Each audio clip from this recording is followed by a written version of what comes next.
Olá, soy Elcimar de Souza Rodrigues, estudiante de Medicina del terceiro semestre de la Universidade de Aquino Bolívia, UDABOL, em Santa Cruz de la Sierra.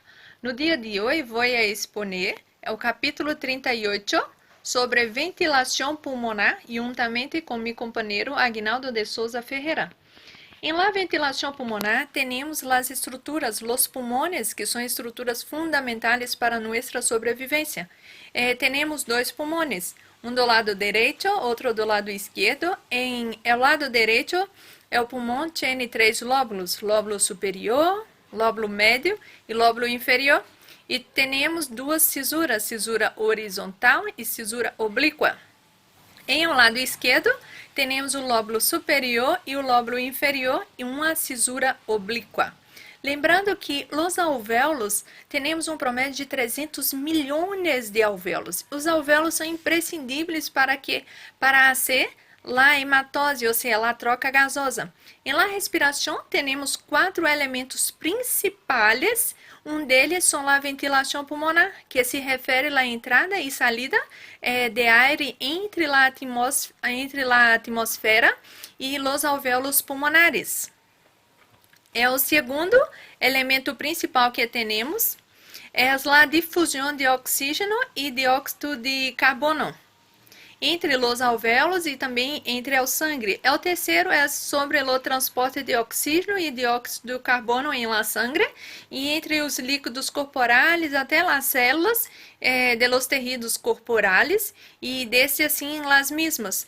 O 4 se diz sobre a regulação desta ventilação e sobre essas facetas da respiração. Lembrando que a respiração é muito importante, este é o processo que nos permite para suministrar oxígeno hasta todos os tejidos, pois todas nossas células necessitam de oxígeno e quando todo o metabolismo vai generar dióxido de carbono, onde ele será eliminado em la atmosfera. Só lembrando também que todo o processo de respiração nós temos uma mecânica. Na mecânica da ventilação pulmonar nós temos duas maneiras diferentes. Em la primeira nós temos aí o movimento hacia arriba e hacia abaixo do músculo diafragma. Esse é um dos mecanismos mais utilizados. Em o segundo, nós temos aí um mecanismo de movimentação da elevação e descenso das costilas para aumentar ou acortar, como se diz, o diâmetro antero-posterior da cavidade torácica. Em um processo de la ventilação, como diz, é imprescindível que nós conheçamos todos esses mecanismos para que podamos avaliar nossos pacientes sobre a clínica, para que possamos prestar uma melhor assistência a eles. É o processo de la inspiração. E em estes momentos, sim, os músculos, eles realizam um trabalho para que pueda ser a inspiração. A inspiração nada mais é que a nós outros, por exemplo, a esse movimento. Esse movimento, quando estamos inspirando, quando soltamos o ar, é um movimento de expiração. Em um movimento de inspiração, este sim, os músculos realizam um trabalho. Em um movimento de expiração, os músculos simplesmente relaxam para que o ar pueda expelir para a atmosfera. Iremos falar nesse momento sobre quais são os músculos que interferem numa inspiração forçada. Na inspiração forçada, por exemplo, quando hacemos desse movimento, Dice que é uma inspiração forçada. Em esta inspiração forçada, utilizamos os músculos. O principal utilizado é o músculo intercostal externo. Este é o músculo mais importante para realizar esta inspiração forçada. Além de este, temos também o músculo externo cleidomastoideu, os músculos serrato anterior e os músculos escaleno. Durante essa inspiração forçada, tanto o esternão como as costilas, elas irão se desplazar hacia adelante. Por exemplo, mire. Então, observamos que tanto o esternão quanto as costilhas irão se desplazar adelante, podendo ir até mesmo 20% desta expansão. Nos músculos expiratórios, quais são os músculos que são responsáveis por este movimento expiratório? Daí nós temos os músculos intercostales internos e os músculos retos abdominais. Esses são os músculos empleados em um movimento de expiração. Se pararmos para observar, no movimento de inspiração, nós utilizamos muitos mais músculos, porque o trabalho é maior, que o movimento de expiração é somente um relaxamento, onde o ar vai sair para a atmosfera. No músculo reto abdominal, nós temos aí, esse músculo, ele tem a inserção da sexta, sétima e oitava costila e também ele vai insertar na sínfise púbica. E só lembrando que muitas das vezes temos que mirar muitos pacientes porque eles têm uma retração do tórax e muitas das vezes eles utilizam movimentos de aletas nasais, né? Movimento de abertura das aletas nasais, e isto significa que ele está fazendo um esforço a mais para o processo que seria um processo normal da respiração. Mire que quando estamos em um movimento ambiente, nós outros não temos nenhum movimento anormal do tórax, nem das aletas nasais. Quando nosso corpo está assim, significa que está tendo alguma dificuldade em um processo de la respiração, ou seja, de la ventilação pulmonar. Los pulmones, nós temos uma pleura, a pleura visceral, essa que está plegadita em los pulmones, e a pleura parietal, essa que está plegada em las paredes, na parte torácica. E entre a pleura parietal, visceral e a pleura parietal, nós temos um líquido. Este líquido é chamado de líquido pleural. Esse líquido, ele tem uma carga negativa e ele serve para lubricar, ou seja, ajuda os pulmões a distender. E isto vai facilitar para que ocorra a ventilação pulmonar. E sobre a importância da pressão negativa. Quando esses líquidos eles estão a mais em los pulmones, nós temos os vasos linfáticos. Eles vão a esses lugares e drenam uma proporção de 15 a 20 ml deste líquido pleural. E quando temos muito líquido pleural, e normalmente esses vasos linfáticos não dão conta, generalmente vai ter que fazer, esse paciente terá que ir ao hospital e terá que fazer procedimentos de forma invasiva para que pueda retrair esse líquido para não ter nenhuma complicação a mais. Só lembrando que este líquido pleural, ele tem uma carga negativa. No início da inspiração, ele tem um valor de menos 5 centímetros de água.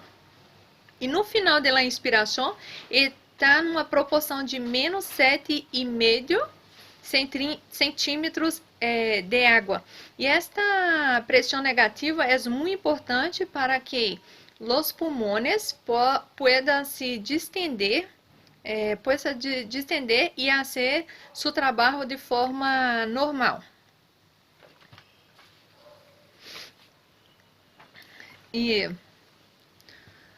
Durante a inspiração normal, como foi dito, nós temos aí que esse líquido no final da inspiração, ele vai ter, né, uma pressão de menos 7,5, isso é muito importante também saber.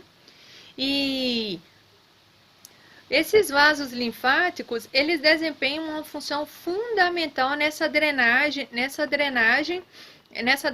linfática. Muitas das vezes pode ter um tipo de inflamação e essa drenagem linfática é muito importante porque ele vai, juntamente nesta drenagem, vai estar atrapando patógenos que de certa forma poderiam estar causando algum tipo de inflamação em o pulmão. Quando nós outros temos uma abertura de la glotis, quando la glotis está aberta e nós outros não temos inspiração nem expiração, quedamos um pouquinho sem respirar, por exemplo.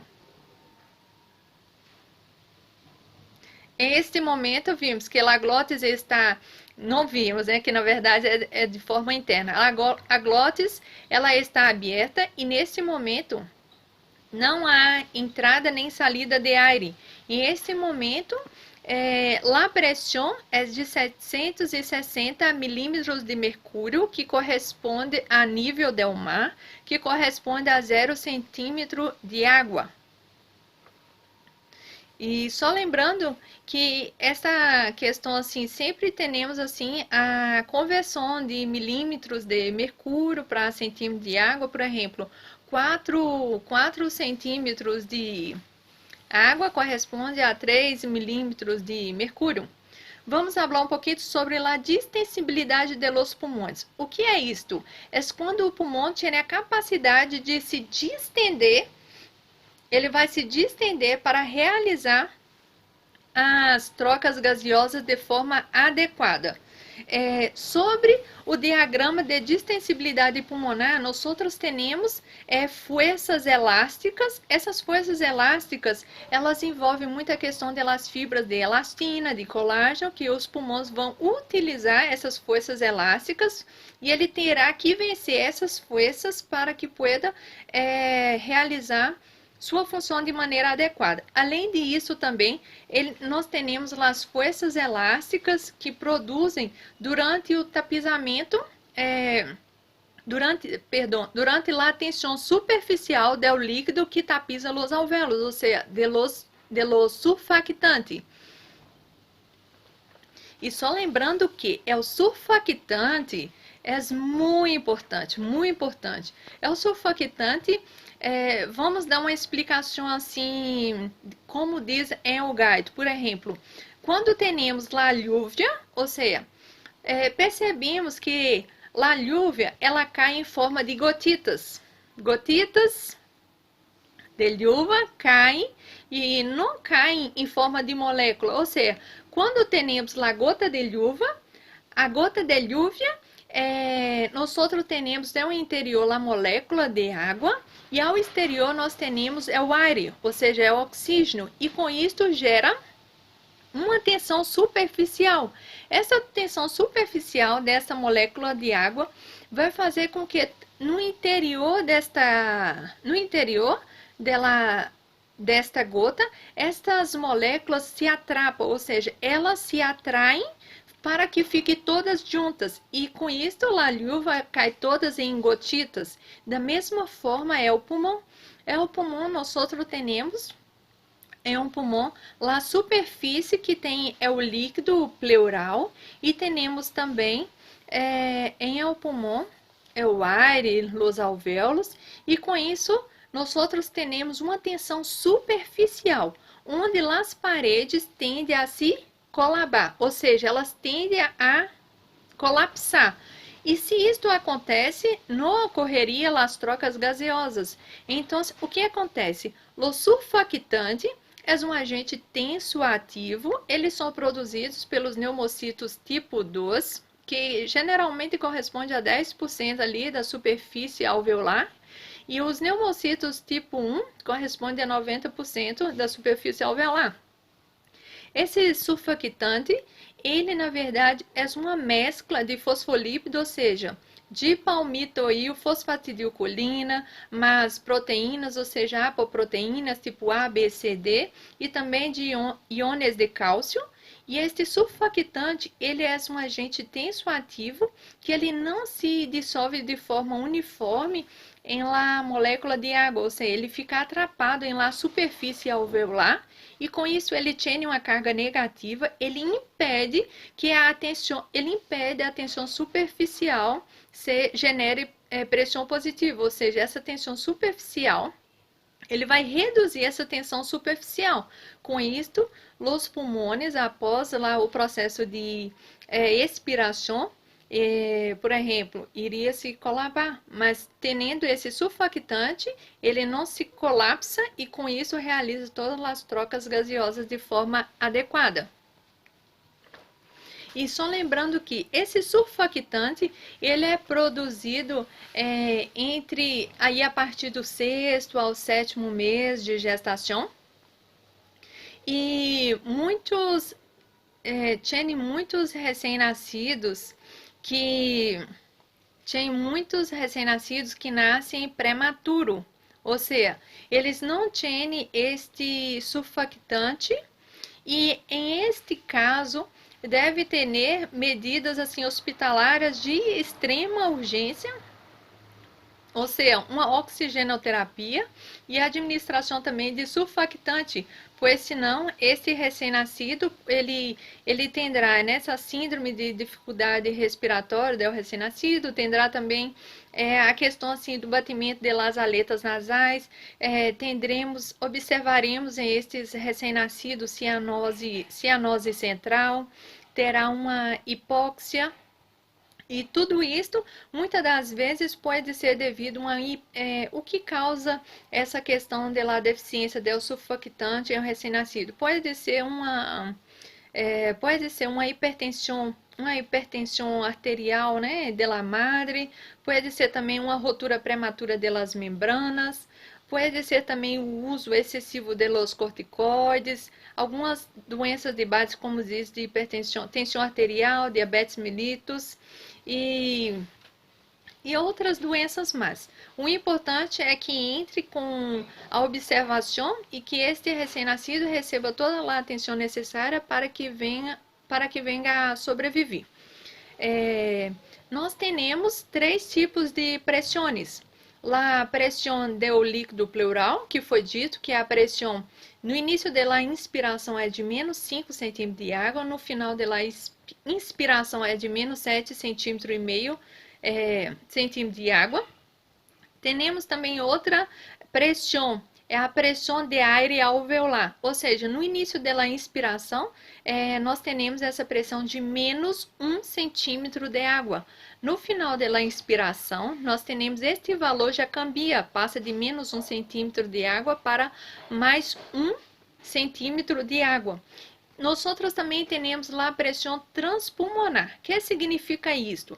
A pressão transpulmonar é a diferença entre a pressão do líquido pleural e a pressão de ar alveolar. E em esse momento também, dessa pressão transpulmonar, dá para nós outros observar as curvas, né, de distensão, tanto dos movimentos inspiratórios, quanto dos movimentos expiratórios. E é muito importante também para que podamos observar todas essas curvas, para que possamos avaliar de forma adequada as pessoas que dependem de nossa assistência.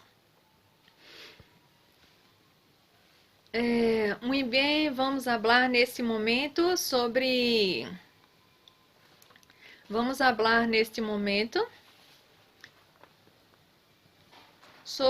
como foi dito assim sobre o surfactante. Esse surfactante ele é produzido pelos pneumocitos tipo 2, né?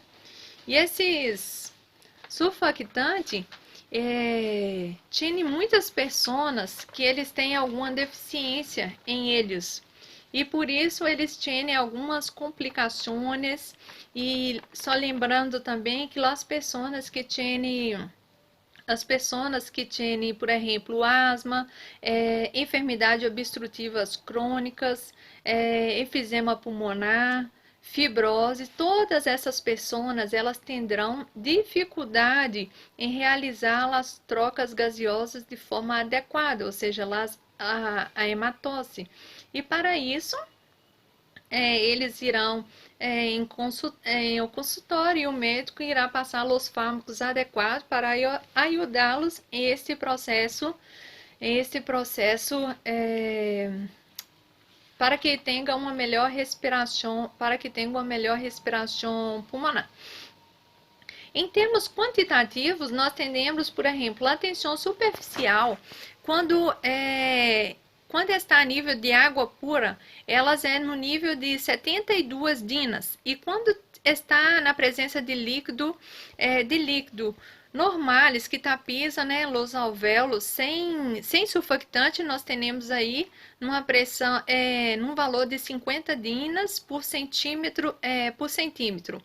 E quando nós temos também os líquidos com surfactantes, que tapiza esses alvéolos, nós vemos que cambia bastante. Nós temos aí de 5 a 30 dinas por centímetro. E é muito importante para que nós outros conheçamos todas as estruturas para que interferem nesse processo de ventilação pulmonar. A pressão é muito importante observarmos que a pressão pulmonar, ou seja, ela pode ser medida. Por exemplo, quanto menor seja o rádio do alvéolo, maior será maior será a pressão. Ou seja, como foi dito anteriormente, a questão lá de los prematuros. Eles têm o raio alveolar muito pequenito, então significa que a pressão será muito positiva, e a pressão sendo positiva, maior pressão pulmonar, ela tenderá fazendo com que esses alvéolos venham a se colapsar. Por isso, a fórmula que utiliza é a seguinte: pressão que é igual a 2 vezes a tensão superficial dividido pelo raio alveolar. Desta forma, tem como hacer as medidas para calcula essas medidas para que pueda implementar ações necessárias, né, em esse processo de ventilação pulmonar. Só lembrando que esses recém-nascidos, muitas delas vezes, por isso que é importante que as madres, elas passem pelo médico e façam acompanhamento regular de seu pré-natal, de seu embaraço, para que pueda ter uma gestação tranquila. Só lembrando que muitas madres, né, daí a partir muitas das vezes aí elas têm a administração recebem corticoides, ou seja, para que pueda acelerar o processo de maturação do pulmão deste recém-nascido. E como disse, alguns ainda podem nascer com um pulmão imaturo, e com isso ele vai ficar nas unidades de terapia intensiva, recebendo oxigenoterapia e o surfactante, até que o seu organismo passe a ter esse próprio surfactante e atuar de forma fisiológica. Quanto à questão assim, avaliando simplesmente o pulmão dentro da caja torácica, nós vimos que precisa muito menos pressão, por exemplo, do que avaliar esse pulmão de forma isolada. Por exemplo, num conjunto de pulmão-tórax, nós precisamos aí de 110 ml por centímetro de água. Se for avaliar simplesmente a pressão desses pulmões de forma isolada, fora da caja torácica, irá precisar de 200 ml por centímetro de água. E só lembrando que assim, esse trabalho da respiração, como foi dito anteriormente, precisa, os músculos respiratórios, eles trabalham no momento da inspiração, porque nesse momento que faz, Nesse momento da expiração, não é simplesmente um relaxamento dos músculos, onde o ar vai sair, não tem nenhum trabalho. Os trabalhos que os músculos que foram utilizados utilizam bem menos esforço do que os movimentos inspiratórios.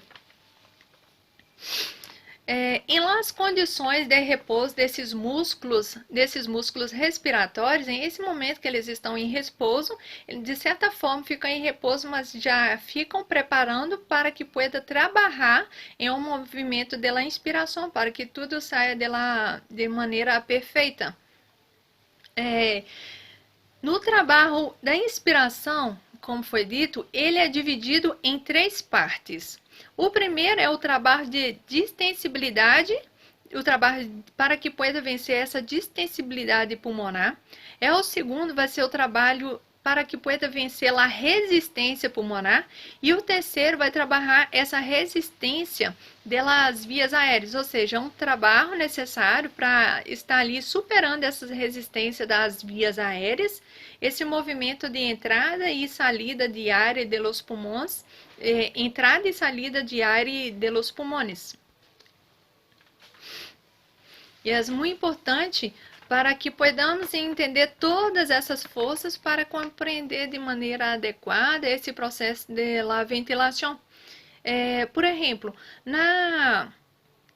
nós quando estamos respirando de forma tranquilita, nós gastamos de 3 a 5% da energia total de nosso organismo. Pero se estamos fazendo uma atividade muito intensa, este valor pode chegar hasta 50 vezes mais de energia, de consumo de energia.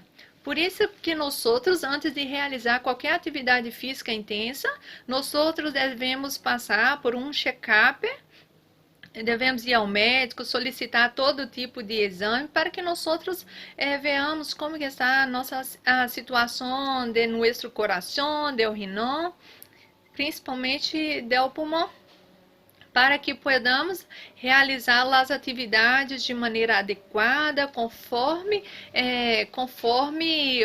nosso organismo consiga demandar este tipo de energia, ou seja, para que ele consiga suprir todas as demandas necessárias que ele requer. Muitas pessoas, como disse anteriormente, elas não podem exercer atividades muito intensas, porque elas já têm uma dificuldade fisiológica para que pueda realizar essas trocas gasosas.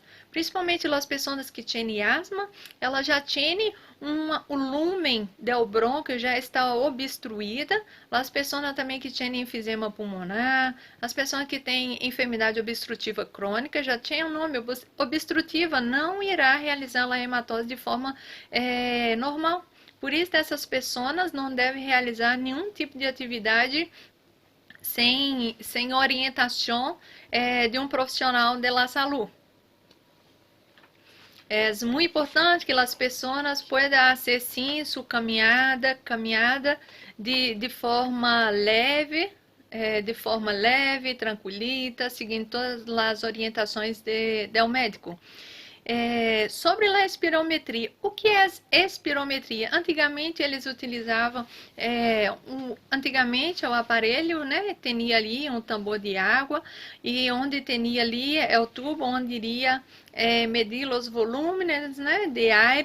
No dia de hoje, sabemos que tudo cambiou, a tecnologia está muito avançada e então, se a espirometria nada mais é que esse processo que vai estudar e registrar esses movimentos de volume de ar que entra e sai de nossos pulmões, né?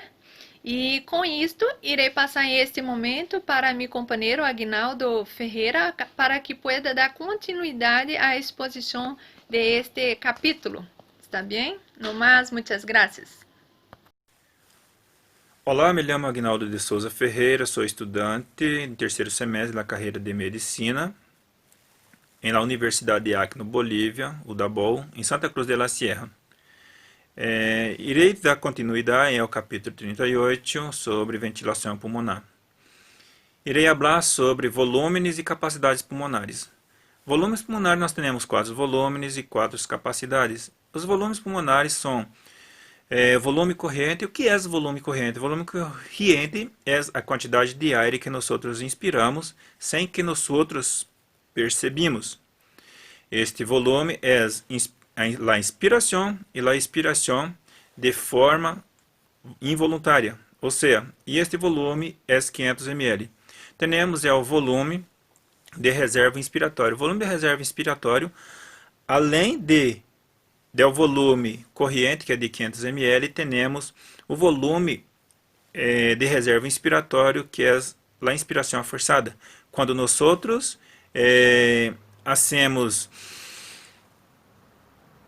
expandimos nossa caja torácica, fazendo com que haja aproximadamente 3.000 ml de ar. E temos o volume de reserva expiratório. O volume de reserva expiratório é quando nós expulsamos o ar de nosso pulmão. E temos também o volume de residual. O que é o volume residual? O volume residual é a quantidade de ar que queda em nosso pulmão depois de uma expiração forçada. E esta quantidade é de 1.200 ml. Temos as capacidades. As capacidades, nós temos a capacidade inspiratória. A capacidade inspiratória é a somatória do volume corrente, mas é o volume de reserva inspiratório. Ou seja, 500 mais 3.000, temos 3.500 ml. Temos aí a capacidade residual funcional. A capacidade residual funcional é a somatória do volume de reserva expiratório mais o volume residual. Somando 1.100 mais 1.200, temos aí 2.300 ml. E temos a capacidade vital. A capacidade vital é a somatória de volume corrente mais volume de reserva expiratório mais volume de reserva inspiratório. Nós temos aí um total de 4.600 ml. Temos também a capacidade pulmonar total. A capacidade pulmonar total é a somatória das 4 volumes. Ou seja, volume a somatória do volume corrente, 500 ml, mais volume de reserva inspiratório, 3.000, mais volume de reserva expiratório, 1.100, e mais o volume residual, que é 1.200. Nós temos aí a nossa capacidade pulmonar de 5.800 ml. Em las mulheres, tiene 20 a 25% menos que os homens adultos, sendo uma pessoa quando há alguma enfermidade, algum enfisema pulmonar, estes valores cambiam, não são a mesma quantidade de ar. E também vou falar sobre o volume respiratório por minuto. O que é o volume respiratório por minuto? O volume respiratório por minuto é a quantidade de ar que passa em nosso sistema respiratório por minuto. Uma pessoa normal, sana, uma pessoa jovem, adulta, tem um promédio de 12 hasta 16 a frequência respiratória. E, sendo um promédio de 12 vezes por minuto, multiplicando 12 vezes 500, que é a capacidade de ar de volume corrente, temos aí 6.000 ml, ou seja, 6 litros de ar por minuto que passa em nosso sistema respiratório. Uma pessoa que pode sobreviver em breve por um curto período de tempo com apenas 1,5 litro de ar, sendo que este período pode ser de 2 a 4 vezes por minuto. E uma pessoa também, quando tem alguma enfermidade alguma enfermidade pulmonar, algum edema pulmonar, esta pessoa cambia esta quantidade, pero a frequência respiratória desta pessoa pode ser de 40 a 50 vezes. y esta persona puede respirar hasta 200 litros por minuto, ou seja, hasta 30 vezes a mais que o normal. E a ventilação pulmonar? A ventilação pulmonar, a função da ventilação pulmonar é fazer com que haga as trocas gaseosas. E as trocas gaseosas são em algumas zonas que incluem os bronquíolos, alveolares, os condutos alveolares, os sacos alveolares e os alvéolos. Este é onde ocorre a ventilação alveolar. Nós temos aí o espaço, falando agora sobre o espaço morto anatômico. O espaço morto anatômico é a narina, a tráquea e os bronquíolos e a faringe. Durante a inspiração, como nós temos o volume corrente é 500 ml, apenas 300 ml queda em nosso alvéolo para que haga os câmbios gaseosos e 150 ml queda em nossa tráquea, em las narinas, em la faringe e los brônquios. Esse aire, quando nós expiramos, ele é expulsado primeiramente hacia fora. E este aire, este espaço morto, não ocorre câmbio gaseoso. E o aire que liga em los alvéolos para que ocorra os câmbios gaseosos é de 350 ml. E agora irei falar sobre a frequência da ventilação alveolar. A ventilação alveolar por minuto, como vamos fazer para sacar o volume respiratório alveolar? Já sabemos que temos a frequência respiratória de 12 vezes por minuto, multiplicamos por 500 menos 150 ml, ou seja, hacemos 500 ml menos 150 ml, que damos com 350, que são a quantidade de ar que passa por o interior de nosso alvéolo, multiplicado por 12. E nós temos aí um volume de 4.200 ml em la respiração normal. E nós temos um volume respiratório por minuto de 6 litros. E o volume alveolar por minuto, 4.200 ml. Nós também temos o espaço morto fisiológico. O espaço morto fisiológico e o espaço morto anatômico são muito semelhantes, pero algumas pessoas podem ter alguma enfermidade pulmonar, como pneumonia, tuberculose, algum edema de pulmão, e algum de los alvéolos pode ser não funcional ou nada, ou seja, nulo. E essas pessoas têm 10 a 20 vezes mais a capacidade de ar em esse espaço morto, legando a um total de 1 a 2 litros de ar em esse espaço morto. Em este momento, irei falar sobre as funções das vias aéreas. Um dos grandes desafios das vias aéreas é permanecer aberta para que pueda o ar entrar e sair de nosso sistema respiratório sem nenhuma dificuldade. E todo nosso sistema respiratório ele está coberto por músculo liso internamente. Nossa tráquea está composta por cartílagos. Os cartílagos têm um formato de uma letra C, que dividido em 6 partes. 5 das 6 partes é cartílago, são placas cartilaginosas, e um sexto é músculo liso. À medida que o nosso sistema respiratório vai mais interiorizando, vai diminuindo o lumen, ou seja, vai diminuindo o tamanho dos anéis de cartílago. A nível da carina, a tráquea se divide em brônquios, brônquio direito e brônquio esquerdo. E cada vez mais vai se diminuindo o tamanho do lumen e também diminuindo a quantidade de cartílagos. Por exemplo, a nível de los bronquios, de los bronquíolos respiratórios dos alvéolos, não há cartílago, solamente músculo liso. E uma pessoa, quando tem alguma enfermidade a nível pulmonar, esses alvéolos e esses bronquíolos tendem mais facilidade em diminuir o seu lumen, ou seja, a pessoa pode ter dificuldade respiratória. Por exemplo, agora quando as pessoas têm que está com Covid-19, que quando está em estado grave, essas pessoas têm dificuldade respiratória.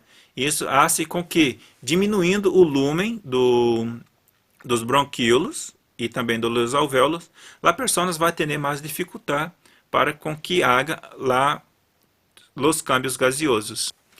E uma pessoa em condições normais,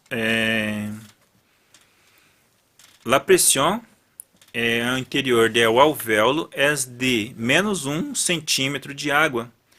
E quando a pessoa respira normalmente, sem ter nenhuma dificuldade, esta pressão chega a 1 centímetro de água positivo.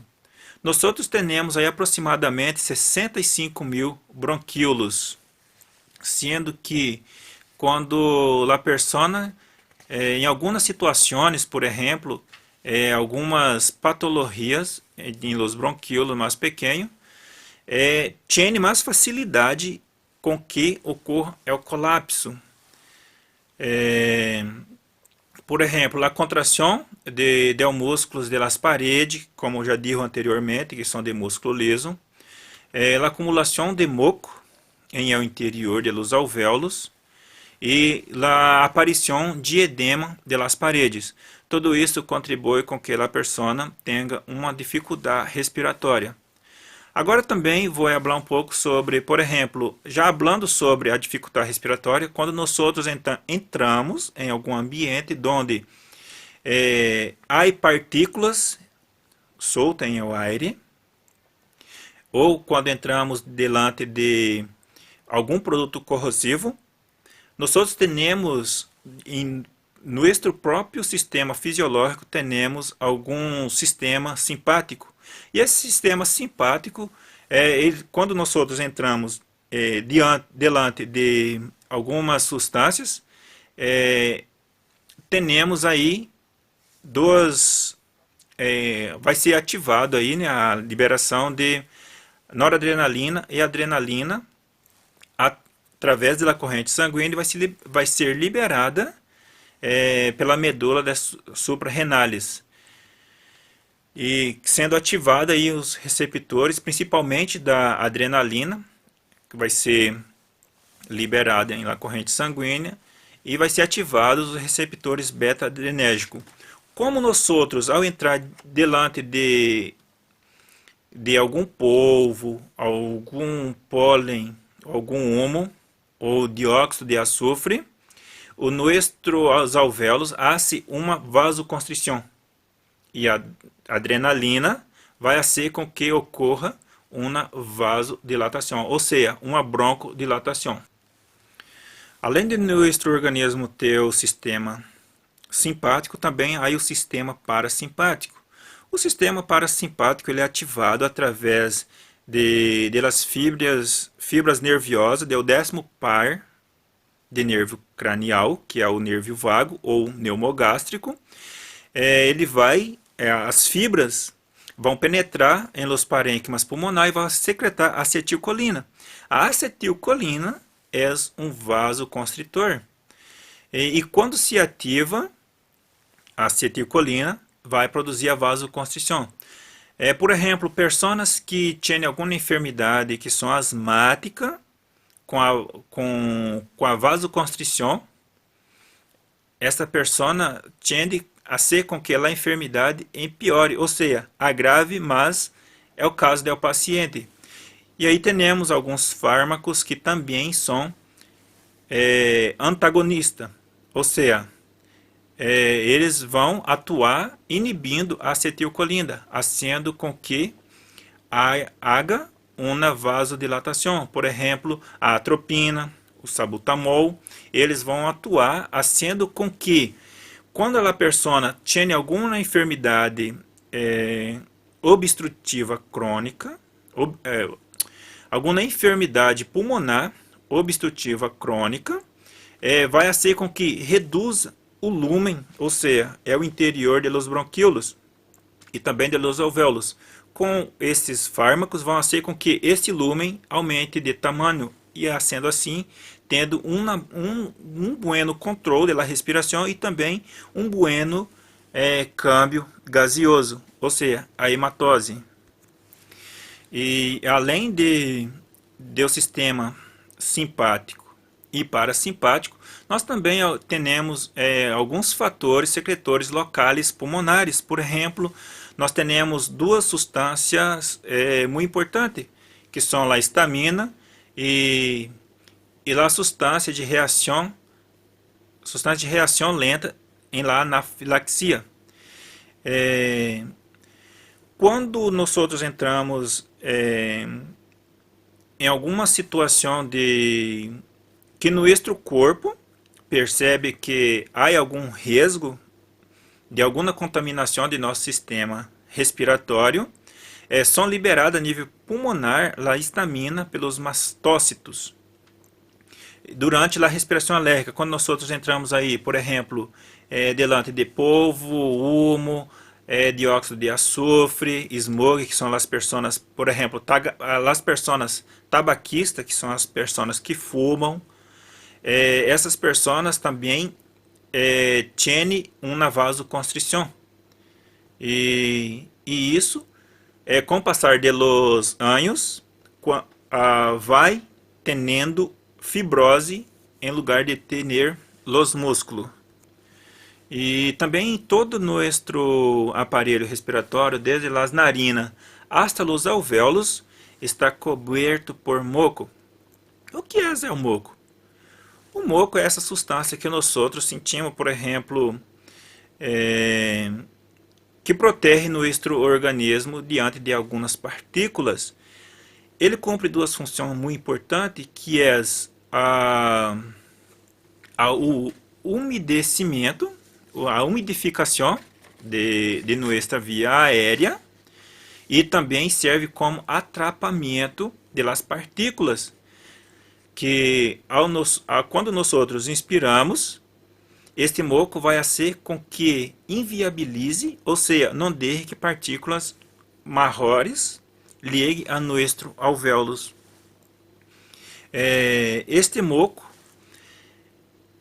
ele tem a função de fazer com que, diante a nossas células caliciformes, que está recoberta em nosso músculo liso, elas contêm, cada célula, aproximadamente 200 cílios. E estes cílios vão trabalhar com este moco, tipo, jogando sempre para adelante. Em nosso sistema respiratório inferior, eles jogam para arriba. E quando em nosso sistema respiratório superiores, que são as narinas, eles jogam para baixo. Quando liga a nível da faringe, todo tipo de partículas que estão sendo expulsas de nosso sistema respiratório são deglutidas ou são explotadas afuera, ou por um tossígeno, ou por quando nós temos um estornudo. Hablando sobre tossígeno e estornudo, vou falar sobre os reflejos tossígenos e os reflejos de estornudo. Hablando sobre o reflejo tossígeno, no sistema respiratório, por exemplo, a tráquea, os brônquios, principalmente a nível da carina, é muito sensível à substância que pode provocar irritação em la mucosa. Os impulsos nerviosos aferentes, que parte de las vias de nosso nervo vago, que é o 10º par cranial, que é o nervo vago, ou então pneumogástrico. Ásia é o bulbo raquídeo, acá onde nós outros temos os reflexos tussígeno. Ele vai ativar uma sequência automática de acontecimentos que vai causar circuitos neuronais em ao bulbo, fazendo com que ocorra 4 etapas. A primeira etapa que ocorre, nós outros inspiramos 2,5 litros de ar. Segunda etapa, a epiglote, junto com as cordas vocais, cerram, fazendo com que o ar não seja explotado para fora. Os músculos abdominais, que é o músculo reto anterior, e os músculos intercostais internos, vai ser uma pressão que rere hasta 100 milímetros de mercúrio. Quando chega a esta pressão, ativa o quarto mecanismo. Este quarto mecanismo é a abertura da epiglote e das cordas vocais.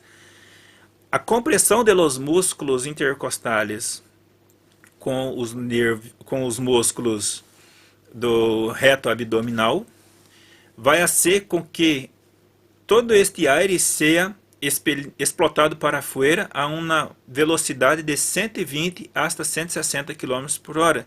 Então, assim, é uma velocidade muito grande, ou seja, por isso que quando nós outros, quando temos um bom tempo que estamos com reflexo tussígeno, temos dolores em nossos músculos abdominais, por causa desta pressão que são generada e também a velocidade com que são explotadas este ar afuera. Da mesma forma acontece com o sistema de estornudo. Sin embargo, o reflexo de estornudo ocorre da mesma forma, pero os nervios que são ativos são ativados as vias eferentes do nervo quinto par cranial, que é o trigêmeo, que nós temos 3 ramas, uma rama ocular, uma rama do maxilar superior e outra rama da mandíbula. Ele vai ativar o mesmo sistema a nível do bulbo e vai fazer com que ocorra os mesmos processos, pero a diferença que ocorre é que a úvula ou palato blando desce abaixo para que o ar, quando entra em qualquer partícula que irrite a nossas fossas nasais a nível da narina, ela vai cerrar, a úvula vai descer para que o ar seja explotado pelas nossas fossas nasais, sendo assim com que as partículas que irritam nossa mucosa sejam expelidas hacia fora. Agora vou falar sobre as funções respiratórias normais da nariz. Temos 3 mecanismos muito importantes em nossas fossas nasais. Nós temos o acalentamento, a umidificação e a filtração. Sendo que o acalentamento do ar, nós outros temos que, quando uma pessoa está em unidade UTI, ou seja, unidade de terapia intensiva, quando vai a ser uma intubação, sendo tanto orotraqueal ou a ser uma traqueostomia, ou mesmo com a bigoteira, o ar tem que ser calentado e umidificado. Por que tem que ser isso? Porque o nosso próprio mecanismo hace esta função. E quando o ar passa por outras vias respiratórias, que seja de forma invasiva, este ar tem que ser acalentado e umidificado para que não venha a prejudicar, ou seja, causar uma enfermidade. Porque ao invés de melhorar o paciente, pode ter outras complicações futuras. E a umidificação é muito importante porque o moco já hace com que todo nuestro sistema, todo nuestro aparato respiratório quede modificado. Uma pessoa, por exemplo, quando há alguma coisa atrapada a nível da tráquea ou mais abaixo em nosso sistema respiratório nas vias inferiores, quando não há uma expulsão através por alguma maniobra, se a pessoa tem conhecimento, por exemplo, que tenha conhecimento médico, mesmo que não estando em uma unidade hospitalária, hace com que haga um corte e com um tubo ajuda o paciente, por exemplo, com um tubo, vá a ser com que o paciente inspire, porque mesmo que sabendo que este paciente pode ter algumas complicações futuramente, pero é melhor a vida agora do que ter as complicações futuramente. A filtração do ar. A filtração do ar é de grande importância. A filtração do ar começa desde a entrada das narinas. Temos aqui, né, os pelos, que são as vibriças, e também temos as células ciliadas. E temos também 3 cornetes, que são cornete superior, médio e inferior. O ar, quando entra por nossas fossas nasais, ele hace como se fosse um molino, um redemoinho, sendo uma turbulência. E toda partícula que estão em o ar se atrapa através destes cílios e através das vibriças e também pelo moco, fazendo com que proteja nosso sistema respiratório inferior, deixando solamente partículas de 1 a 5 micrômetros que são partículas menores que nosso eritrocito. Essas partículas, ao ingressar em nosso alvéolo, eles são atrapados e são fagocitados através dos macrófagos alveolares. As partículas que são menores de 1 micrômetro fica suspenso em o ar, e quando nós outros expiramos, eles são expelidos hacia fora. E também os menores ou seja, que tem aí 1 micrômetro, cai em o líquido alveolar e também não há como sair. E assim como os cílios, eles vão fazendo com que haga a varredura hasta a faringe para ser explotado afuera ou para ser deglutido. E as pessoas que fazem o uso do tabaco, que são as pessoas tabaquistas, e principalmente as pessoas que trabalham em mineria de carvão, um excesso de estas partículas que estão suspensas em o ar pode produzir o crescimento do tecido fibroso em los tabículos alveolares, produzindo uma debilidade permanente. Uma vez que os alvéolos e os condutos alveolares, e os bronquíolos respiratórios, sacos alveolares, quedam fibrosos, não ocorre a troca gaseosa ou não ocorre a hematose. Também é muito importante que nós outros conozcamos os órgãos fonadores, que produzem nossa voz, os quais formam 3 grupos diferenciados. Dentre os grupos nós temos os grupos de la respiração, que é o diafragma, o pulmão e a tráquea. Os órgãos fonadores nós temos a laringe, as cordas vocais, os ressonadores nasais, bucales e faríngeos. Nós temos os órgãos de las articulações, que nós temos o paladar, a língua, os dentes, os lábios e a glotis. Com isto, terminamos a apresentação do capítulo 38, onde fala sobre a ventilação pulmonar, de la bibliografia de Guyton e Hall, No más, muito obrigado. Muitas gracias.